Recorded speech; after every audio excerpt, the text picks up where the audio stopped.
ابو ہریرہ رضی اللہ عنہ کہتے ہیں کہ رسول اللہ صلی اللہ علیہ وسلم نے فرمایا، لا حول ولا قوت الا باللہ، کثرت سے پڑھا کرو کیونکہ یہ جنت کے خزانوں میں سے ایک خزانہ ہے۔ مکحول کہتے ہیں جس نے کہا لا حول ولا قوت الا باللہ ولا منجا من اللہ الا الیہ، تو اللہ تعالیٰ اس سے 70 طرح کے ضرر و نقصان کو دور کر دیتا ہے، جن میں کمتر درجے کا ضرر فقر و محتاجی ہے۔ جامع ترمذی حدیث نمبر 3601، یہ حدیث صحیح ہے۔ ابو ہریرہ رضی اللہ عنہ کہتے ہیں کہ رسول اللہ صلی اللہ علیہ وسلم نے فرمایا، ہر نبی کی ایک دعا مقبول ہوتی ہے اور میں نے اپنی دعا اپنی امت کی شفاعت کے لیے محفوظ کر رکھی ہے۔ اس دعا کا فائدہ انشاءاللہ امت کے ہر اس شخص کو حاصل ہوگا جس نے مرنے سے پہلے اللہ کے ساتھ کچھ بھی شرک نہ کیا ہوگا۔ جامع ترمذی حدیث نمبر 3602، یہ حدیث صحیح ہے۔ ابو ہریرہ رضی اللہ عنہ کہتے ہیں کہ رسول اللہ صلی اللہ علیہ وسلم نے فرمایا، اللہ تعالیٰ کہتا ہے، میں اپنے بندے کے میرے ساتھ گمان کے مطابق ہوتا ہوں، جب وہ مجھے یاد کرتا ہے تو اس کے ساتھ ہوتا ہوں، اور اگر وہ مجھے اپنے دل میں یاد کرتا ہے تو میں بھی اسے جی میں یاد کرتا ہوں، اور اگر وہ مجھے جماعت یعنی لوگوں میں یاد کرتا ہے تو میں اسے اس سے بہتر جماعت میں یاد کرتا ہوں یعنی فرشتوں میں۔ اگر کوئی مجھ سے قریب ہونے کے لیے ایک بالشت آگے بڑھتا ہے تو میں اس سے قریب ہونے کے لیے ایک ہاتھ آگے بڑھتا ہوں، اور اگر کوئی میری طرف ایک ہاتھ آگے بڑھتا ہے تو میں اس کی طرف 2 ہاتھ بڑھتا ہوں، اگر کوئی میری طرف چل کر آتا ہے تو میں اس کی طرف دوڑ کر آتا ہوں۔ جامع ترمذی حدیث نمبر 3603، یہ حدیث صحیح ہے۔ ابو ہریرہ رضی اللہ عنہ کہتے ہیں کہ رسول اللہ صلی اللہ علیہ وسلم نے فرمایا، استعیذوا باللہ من عذاب جہنم واستعیذوا باللہ من عذاب القبر، استعیذوا باللہ من فتنة المسیح الدجال واستعیذوا باللہ من فتنة المحیا والممات۔ اللہ سے پناہ مانگو جہنم کے عذاب سے، اللہ سے پناہ مانگو قبر کے عذاب سے، اللہ سے پناہ مانگو مسیح دجال کے فتنے سے، اور اللہ سے پناہ مانگو زندگی اور موت کے فتنے سے۔ جامع ترمذی حدیث نمبر 3604، یہ حدیث صحیح ہے۔ واصلہ بن اسقا رضی اللہ عنہ کہتے ہیں کہ رسول اللہ صلی اللہ علیہ وسلم نے فرمایا، اللہ نے ابراہیم علیہ السلام کی اولاد میں سے اسماعیل علیہ السلام کا انتخاب فرمایا، اور اسماعیل علیہ السلام کی اولاد میں سے بنی کنانہ کا، اور بنی کنانہ میں سے قریش کا، اور قریش میں سے بنی ہاشم کا، اور بنی ہاشم میں سے میرا انتخاب فرمایا۔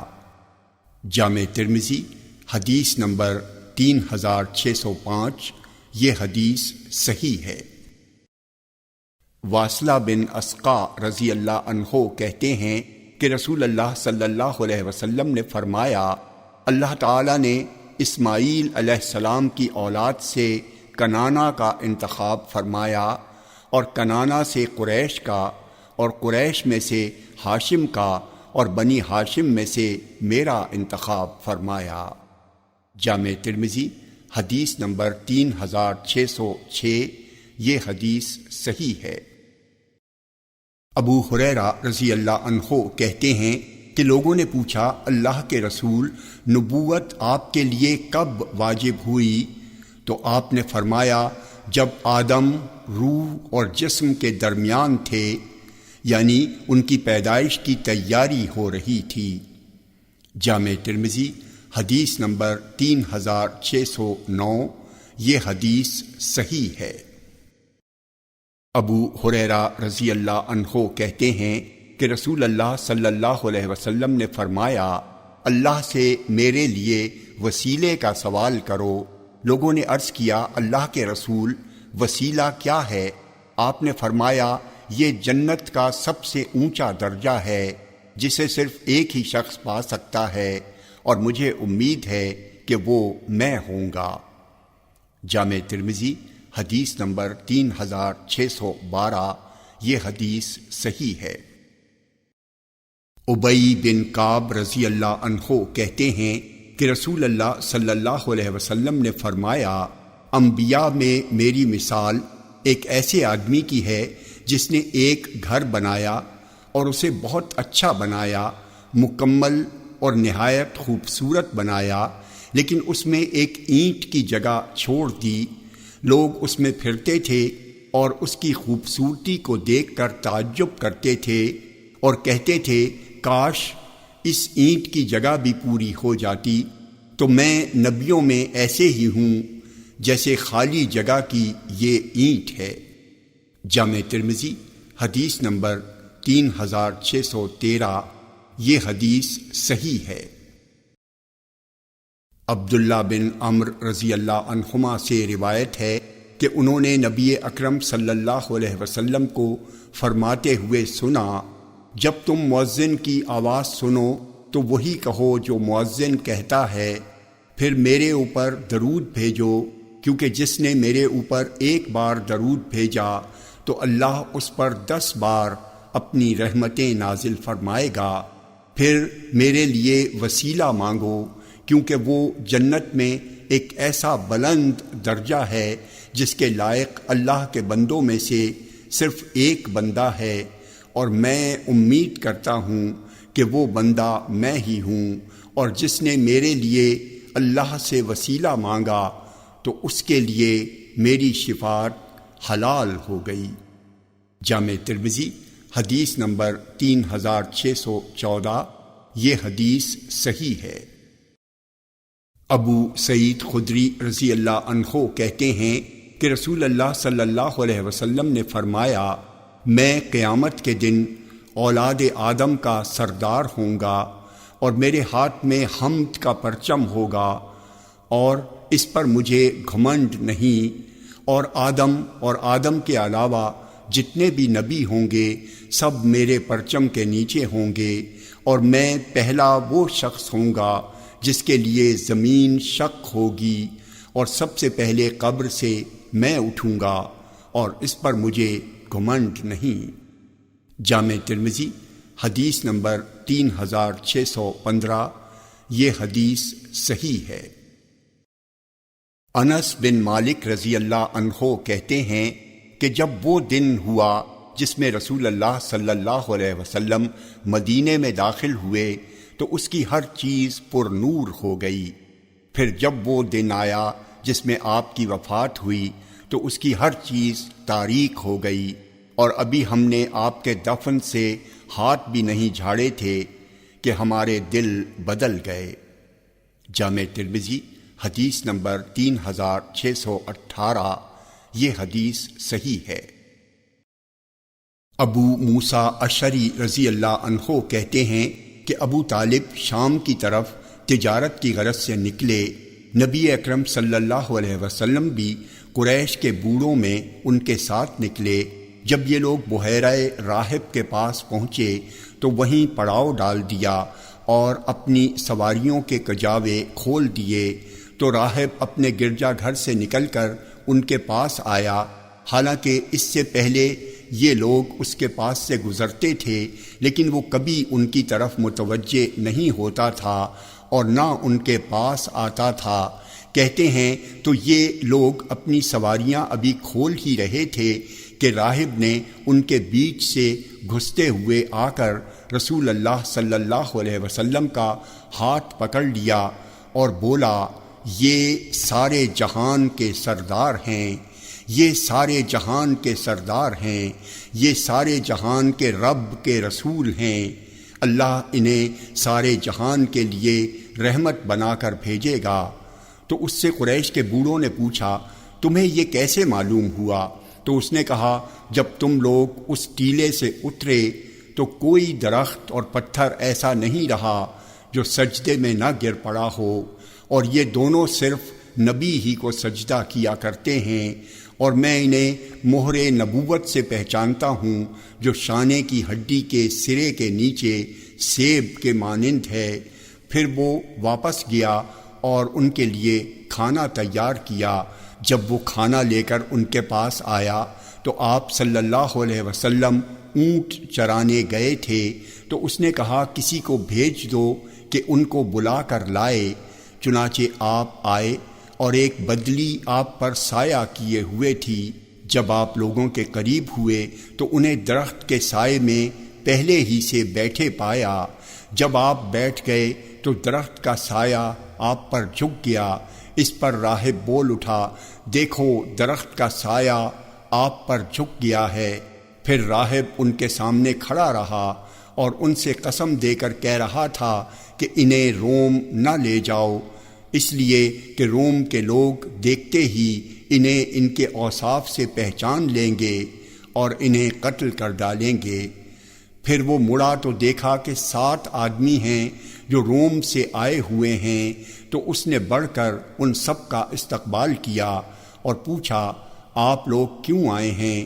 ان لوگوں نے کہا ہم اس نبی کے لیے آئے ہیں جو اس مہینے میں آنے والا ہے، اور کوئی راستہ ایسا باقی نہیں بچا ہے جس کی طرف کچھ نہ کچھ لوگ نہ بھیجے گئے ہوں، اور جب ہمیں تمہارے اس راستے پر اس کی خبر لگی تو ہم تمہاری اس راہ پر بھیجے گئے۔ تو اس نے پوچھا کیا تمہارے پیچھے کوئی اور ہے جو تم سے بہتر ہو؟ ان لوگوں نے کہا ہمیں تو تمہارے اس راستے پر اس کی خبر لگی تو ہم اس پر ہو لیے۔ اس نے کہا اچھا یہ بتاؤ کہ اللہ جس امر کا فیصلہ فرما لے کیا لوگوں میں سے اسے کوئی ٹال سکتا ہے؟ ان لوگوں نے کہا نہیں۔ اس نے کہا پھر تم اس سے بیعت کرو اور اس کے ساتھ رہو۔ پھر وہ عربوں کی طرف متوجہ ہو کر بولا میں تم سے اللہ کا واسطہ دے کر پوچھتا ہوں کہ تم میں سے اس کا ولی کون ہے؟ لوگوں نے کہا ابو طالب۔ تو وہ انہیں برابر قسم دلاتا رہا یہاں تک کہ ابو طالب نے انہیں واپس مکہ لوٹا دیا، اور ابو بکر رضی اللہ عنہ نے آپ کے ساتھ بلال رضی اللہ عنہ کو بھی بھیج دیا، اور راہب نے آپ کو کیک اور زیتون کا توشہ دیا۔ جامع ترمذی حدیث نمبر 3620۔ یہ حدیث صحیح ہے۔ عبداللہ بن عباس رضی اللہ عنہما کہتے ہیں کہ رسول اللہ صلی اللہ علیہ وسلم پر وحی نازل کی گئی تو آپ 40 سال کے تھے، پھر آپ مکے میں 13 سال تک رہے اور مدینے میں 10 سال تک، اور آپ کی وفات ہوئی تو آپ 63 سال کے تھے۔ جامع ترمذی حدیث نمبر 3621۔ یہ حدیث صحیح ہے۔ انس رضی اللہ عنہ کہتے ہیں کہ رسول اللہ صلی اللہ علیہ وسلم نہ بہت لمبے قد والے تھے، نہ بہت ناٹے، اور نہ نہایت سفید، اور نہ بالکل گندم گوں۔ آپ کے سر کے بال نہ گھنگریالے تھے نہ بالکل سیدھے۔ اللہ تعالیٰ نے آپ کو 40ویں سال کے شروع میں مبعوث فرمایا، پھر مکہ میں آپ 10 برس رہے اور مدینے میں بھی 10 برس، اور 60ویں برس کے شروع میں اللہ نے آپ کو وفات دی، اور آپ کے سر اور داڑھی میں 20 بال بھی سفید نہیں رہے ہوں گے۔ جامع ترمذی حدیث نمبر 3623۔ یہ حدیث صحیح ہے۔ جابر بن سمرہ رضی اللہ عنہ کہتے ہیں کہ رسول اللہ صلی اللہ علیہ وسلم نے فرمایا مکہ میں ایک پتھر ہے جو مجھے ان راتوں میں جن میں میں مبعوث کیا گیا تھا سلام کیا کرتا تھا، اسے میں اب بھی پہچانتا ہوں۔ جامع ترمذی حدیث نمبر 3624۔ یہ حدیث صحیح ہے۔ سمرہ بن جندب رضی اللہ عنہ کہتے ہیں کہ ہم رسول اللہ صلی اللہ علیہ وسلم کے ساتھ ایک بڑے برتن میں صبح سے شام تک کھاتے رہے، 10 آدمی اٹھتے تھے اور 10 بیٹھتے تھے۔ ہم نے سمرہ سے کہا تو اس پیالہ نما بڑے برتن میں کچھ بڑھایا نہیں جاتا تھا؟ انہوں نے کہا تمہیں تعجب کس بات پر ہے؟ اس میں بڑھایا نہیں جاتا تھا مگر وہاں سے، اور انہوں نے اپنے ہاتھ سے آسمان کی طرف اشارہ کیا۔ جامع ترمذی حدیث نمبر 3625، یہ حدیث صحیح ہے۔ انس بن مالک رضی اللہ عنہ سے روایت ہے کہ رسول اللہ صلی اللہ علیہ وسلم کھجور کے ایک تنے سے ٹیک لگا کر خطبہ دیتے تھے، پھر لوگوں نے آپ کے لیے ایک ممبر تیار کر دیا، آپ نے اس پر خطبہ دیا تو وہ تنا رونے لگا جیسے اونٹنی روتی ہے۔ جب نبی اکرم صلی اللہ علیہ وسلم نے اتر کر اس پر ہاتھ پھیرا تب وہ چپ ہوا۔ جامع ترمذی حدیث نمبر 3627، یہ حدیث صحیح ہے۔ عبداللہ بن عباس رضی اللہ عنہما کہتے ہیں کہ ایک اعرابی رسول اللہ صلی اللہ علیہ وسلم کے پاس آیا اور اس نے کہا کیسے میں جانوں کہ آپ نبی ہیں؟ آپ نے فرمایا اگر میں اس کھجور کے درخت کی اس ٹہنی کو بلا لوں تو کیا تم میرے بارے میں اللہ کے رسول ہونے کی گواہی دو گے؟ چنانچہ رسول اللہ صلی اللہ علیہ وسلم نے اسے بلایا تو وہ ٹہنی کھجور کے درخت سے اتر کر نبی اکرم صلی اللہ علیہ وسلم کے سامنے گر پڑی۔ پھر آپ نے فرمایا لوٹ جا، تو وہ واپس چلی گئی۔ یہ دیکھ کر وہ اعرابی اسلام لے آیا۔ جامع ترمذی حدیث نمبر 3628، یہ حدیث صحیح ہے۔ ابو زید بن اخطب رضی اللہ عنہ کہتے ہیں کہ رسول اللہ صلی اللہ علیہ وسلم نے اپنا دست مبارک میرے چہرے پر پھیرا اور میرے لیے دعا فرمائی۔ عزرا کہتے ہیں وہ 120 سال تک پہنچے ہیں، پھر بھی ان کے سر کے صرف چند بال سفید ہوئے تھے۔ جامع ترمذی حدیث نمبر 3629، یہ حدیث صحیح ہے۔ انس بن مالک رضی اللہ عنہ کہتے ہیں کہ ابو طلحہ رضی اللہ عنہ نے ام سلیم رضی اللہ عنہما سے کہا میں نے رسول اللہ صلی اللہ علیہ وسلم کی آواز سنی، وہ کمزور تھی، مجھے محسوس ہوتا ہے کہ آپ بھوکے ہیں، کیا تمہارے پاس کوئی چیز کھانے کی ہے؟ انہوں نے کہا جی ہاں، تو انہوں نے جو کی کچھ روٹیاں نکالیں، پھر اپنی اوڑھنی نکالی اور اس کے کچھ حصے میں روٹیوں کو لپیٹ کر میرے بغل کے نیچے چھپا دیں اور اوڑھنی کا کچھ حصہ مجھے اڑھا دیا، پھر مجھے رسول اللہ صلی اللہ علیہ وسلم کے پاس بھیجا۔ جب میں اسے لے کر آپ کے پاس آیا تو مجھے رسول اللہ صلی اللہ علیہ وسلم مسجد میں بیٹھے ملے اور آپ کے ساتھ کچھ اور لوگ بھی تھے، تو میں جا کر ان کے پاس کھڑا ہو گیا۔ رسول اللہ صلی اللہ علیہ وسلم نے پوچھا کیا تمہیں ابو طلحہ نے بھیجا ہے؟ میں نے عرض کیا جی ہاں۔ آپ نے پوچھا کھانا لے کر؟ میں نے کہا جی ہاں۔ تو رسول اللہ صلی اللہ علیہ وسلم نے ان تمام لوگوں سے جو آپ کے ساتھ تھے فرمایا اٹھو چلو، چنانچہ وہ سب چل پڑے اور میں ان کے آگے آگے چلا، یہاں تک کہ میں ابو طلحہ رضی اللہ عنہ کے پاس آیا اور انہیں اس کی خبر دی۔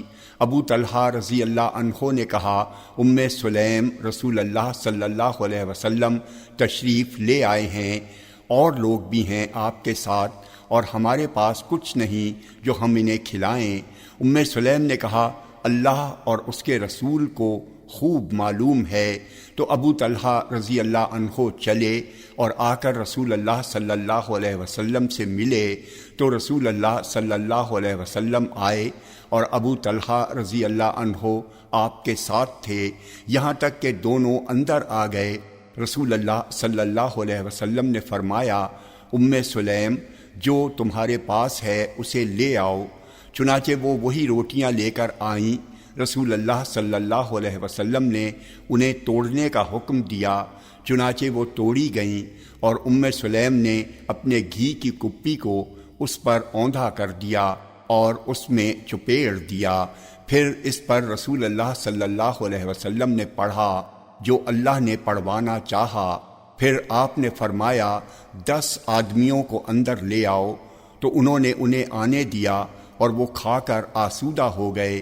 پھر وہ نکل گئے۔ پھر آپ نے فرمایا 10 کو اندر آنے دو، تو انہوں نے انہیں آنے دیا، وہ بھی کھا کر خوب آسودہ ہو گئے اور نکل گئے۔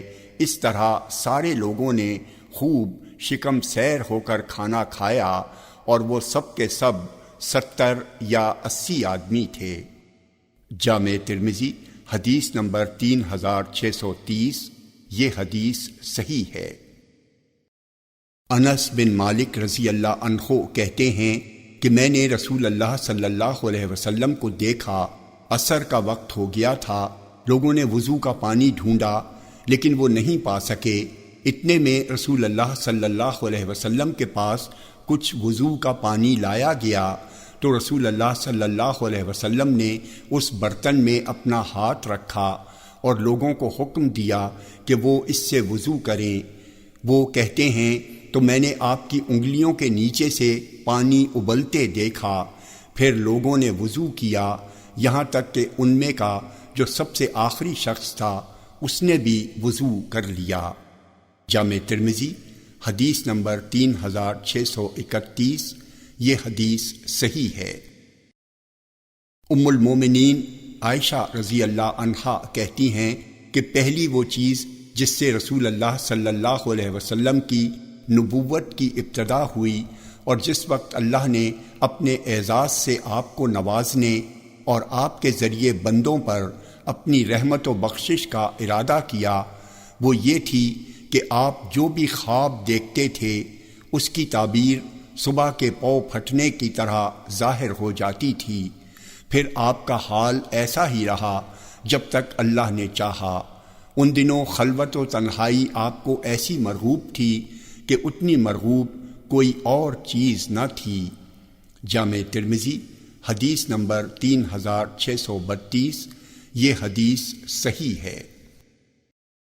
عبداللہ بن مسعود رضی اللہ عنہ کہتے ہیں کہ تم لوگ اللہ کی نشانیوں کو عذاب سمجھتے ہو، اور ہم رسول اللہ صلی اللہ علیہ وسلم کے زمانے میں اسے برکت سمجھتے تھے۔ ہم نبی اکرم صلی اللہ علیہ وسلم کے ساتھ کھانا کھاتے تھے اور ہم کھانے کو تسبیح پڑھتے سنتے تھے۔ نبی اکرم صلی اللہ علیہ وسلم کے پاس ایک برتن لایا گیا، اس میں آپ نے اپنا ہاتھ رکھا تو آپ کی انگلیوں کے بیچ سے پانی ابلنے لگا۔ پھر نبی اکرم صلی اللہ علیہ وسلم نے فرمایا، آؤ اس برکت والے پانی سے وضو کرو، اور یہ برکت آسمان سے نازل ہو رہی ہے، یہاں تک کہ ہم سب نے وضو کر لیا۔ جامع ترمذی حدیث نمبر 3633۔ یہ حدیث صحیح ہے۔ ام المومنین عائشہ رضی اللہ عنہ سے روایت ہے کہ حارث بن حشام رضی اللہ عنہ نے رسول اللہ صلی اللہ علیہ وسلم سے پوچھا، آپ کے پاس وحی کیسے آتی ہے؟ رسول اللہ صلی اللہ علیہ وسلم نے فرمایا، کبھی کبھی وہ میرے پاس گھنٹی کی آواز کی طرح آتی ہے اور یہ میرے لیے زیادہ سخت ہوتی ہے، اور کبھی کبھی فرشتہ میرے سامنے آدمی کی شکل میں آتا ہے اور مجھ سے کلام کرتا ہے، تو وہ جو کہتا ہے اسے میں یاد کر لیتا ہوں۔ عائشہ رضی اللہ عنہا کہتی ہیں، چنانچہ میں نے رسول اللہ صلی اللہ علیہ وسلم کو سخت جاڑے کے دن میں آپ پر وحی اترتے دیکھی۔ جب وہ وحی ختم ہوتی تو آپ کی پیشانی پر پسینہ آیا ہوتا۔ جامع ترمذی حدیث نمبر 3634۔ یہ حدیث صحیح ہے۔ برا رضی اللہ عنہ کہتے ہیں کہ میں نے کسی شخص کو جس کے بال کان کی لو کے نیچے ہوں سرخ جوڑے میں رسول اللہ صلی اللہ علیہ وسلم سے زیادہ خوبصورت نہیں دیکھا۔ آپ کے بال آپ کے دونوں کندھوں سے لگے ہوتے تھے اور آپ کے دونوں کندھوں میں کافی فاصلہ ہوتا تھا، نہ آپ پستہ قد تھے نہ بہت لمبے۔ جامع ترمذی حدیث نمبر 3635۔ یہ حدیث صحیح ہے۔ ابو اسحاق کہتے ہیں کہ ایک شخص نے برا سے پوچھا، کیا رسول اللہ صلی اللہ علیہ وسلم کا چہرہ مبارک تلوار کی طرح تھا؟ انہوں نے کہا نہیں، بلکہ چاند کی مانند تھا۔ جامع ترمذی حدیث نمبر 3636، یہ حدیث صحیح ہے۔ علی رضی اللہ عنہ کہتے ہیں کہ رسول اللہ صلی اللہ علیہ وسلم نہ لمبے تھے نہ پستہ قد، آپ کی ہتھیلیاں اور پاؤں گوشت سے پر تھے، آپ بڑے سر اور موٹے جوڑوں والے تھے، یعنی گھٹنے اور کوہنیاں گوشت سے پر اور فربا تھیں، سینے سے ناف تک باریک بال تھے، جب چلتے تو آگے جھکے ہوئے ہوتے، گویا آپ اوپر سے نیچے اتر رہے ہیں۔ میں نے نہ آپ سے پہلے اور نہ آپ کے بعد کسی کو آپ جیسا دیکھا۔ جامع ترمذی حدیث نمبر 3637، یہ حدیث صحیح ہے۔ ام المومنین عائشہ رضی اللہ عنہا کہتی ہیں کہ رسول اللہ صلی اللہ علیہ وسلم تمہاری طرح جلدی جلدی نہیں بولتے تھے، بلکہ آپ ایسی گفتگو کرتے جس میں ٹھہراؤ ہوتا تھا، جو آپ کے پاس بیٹھا ہوتا وہ اسے یاد کر لیتا۔ جامع ترمذی حدیث نمبر 3639، یہ حدیث حسن ہے۔ انس بن مالک رضی اللہ عنہ کہتے ہیں کہ رسول اللہ صلی اللہ علیہ وسلم بسا اوقات ایک کلمہ 3 بار دہراتے تھے تاکہ اسے اچھی طرح سمجھ لیا جائے۔ جامع ترمذی حدیث نمبر 3640، یہ حدیث صحیح ہے۔ عبداللہ بن حارث بن جز رضی اللہ عنہ کہتے ہیں کہ رسول اللہ صلی اللہ علیہ وسلم سے بڑھ کر مسکرانے والا میں نے کسی کو نہیں دیکھا۔ جامع ترمذی حدیث نمبر 3641، یہ حدیث صحیح ہے۔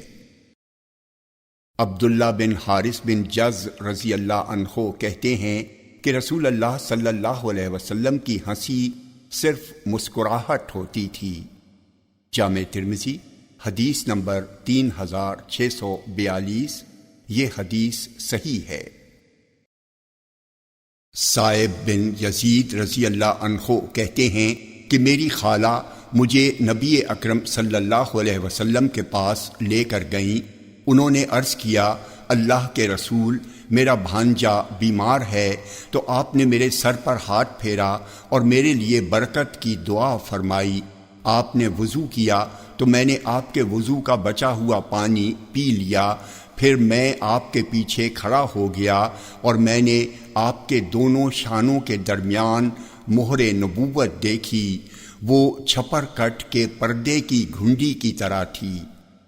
جامع ترمذی حدیث نمبر 3643، یہ حدیث صحیح ہے۔ جابر بن سمرہ رضی اللہ عنہ کہتے ہیں کہ رسول اللہ صلی اللہ علیہ وسلم کی مہر نبوت، یعنی جو آپ کے دونوں شانوں کے درمیان تھی، کبوتر کے انڈے کے مانند سرخ رنگ کی ایک گلٹی تھی۔ جامع ترمذی حدیث نمبر 3644، یہ حدیث صحیح ہے۔ جابر بن سمرہ رضی اللہ عنہ کہتے ہیں کہ نبی اکرم صلی اللہ علیہ وسلم کا منہ مبارک کشادہ تھا، آپ کی آنکھ کے ڈورے سرخ تھے اور ایڑیاں کم گوشت والی تھیں۔ جامع ترمذی حدیث نمبر 3646، یہ حدیث صحیح ہے۔ جابر بن سمرہ رضی اللہ عنہ کہتے ہیں کہ رسول اللہ صلی اللہ علیہ وسلم کشادہ منہ والے تھے، آپ کی آنکھ کے ڈورے سرخ اور ایڑیاں کم گوشت والی تھیں۔ جامع ترمذی حدیث نمبر 3647، یہ حدیث صحیح ہے۔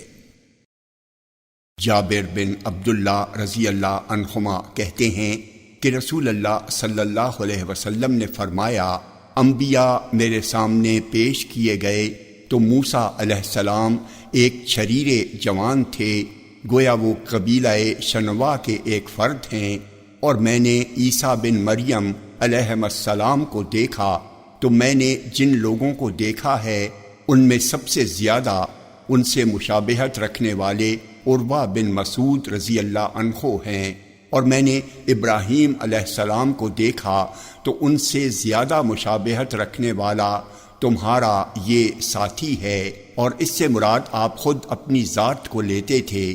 اور میں نے جبرائیل علیہ السلام کو دیکھا تو جن لوگوں کو میں نے دیکھا ہے ان میں سب سے زیادہ ان سے مشابہت رکھنے والے دہیہ کلبی ہیں، یہ خلیفہ کلبی کے بیٹے ہیں۔ جامع ترمذی حدیث نمبر 3649، یہ حدیث صحیح ہے۔